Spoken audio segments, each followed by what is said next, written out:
बंद गोभी पकाते वक्त बहुत ज़्यादा एहतियात की ज़रूरत है, क्योंकि इसमें बहुत ज़्यादा कीड़े होने के चांसेस हैं।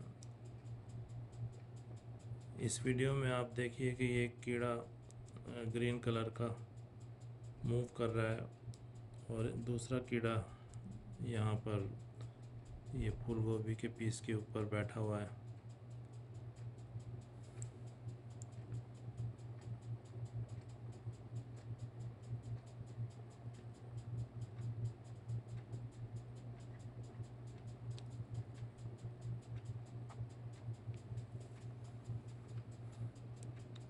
फूल गोभी पकाते वक्त बहुत ज़्यादा एहतियात करें, और इसको अच्छी तरीके से छोटे छोटे पीसीस में काटने के बाद इसको चेक करें कि इसमें कीड़े तो नहीं हैं।